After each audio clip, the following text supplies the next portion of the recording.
Ұлытау облысы Ғамбебап кітапханасының оқырманы Қалиева Жадыра, қазақ халқының ұлы ақыны, кемеңгер ұстаз, туған елінің мұңын мың жыл шерткен Абай Құнанбайұлының туғанына 78 жыл толуына орай өлең сөздің патшасы сөз сарасы атты поэзия марафонын Жезқазған қаласының орталықтандырылған кітапханасы жүйесінен қабыл алып, Сәтпаев қаласының орталық кітапханасына жолдаймыз.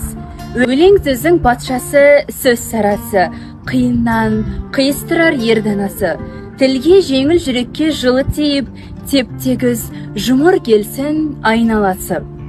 Бөтен сөзбен былғанса сөз арасы, ол ақынның білімсіз бейшарасы. Айтушы мен тыңдаушы көбі надан, бұл жұрттың сөз танымас бір парасы.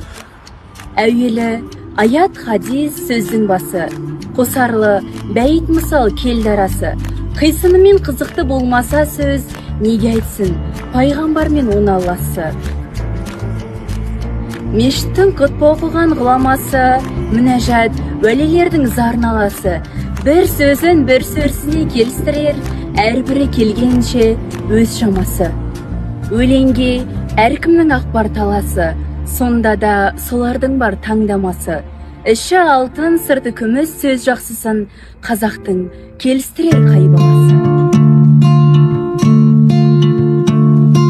Бойы болған сөзі жылман, кімді көрсем мен сонан.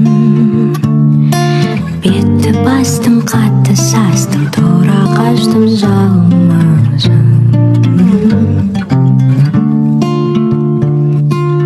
Өз ойында, тұл бойында, бәрі жоқ пендесі. Тегінде адам баласы адам баласынан ақыл, ғылым, ар, мінез деген нәрселермен озбақ. Онан басқа нәрсеменен оздым ғой демектің бәрі де ақымақтық. 18-ші қара сөзі. Маңғырасы бермегеннен келгісен, адам аулап сыпырасаң, байды жауға жер.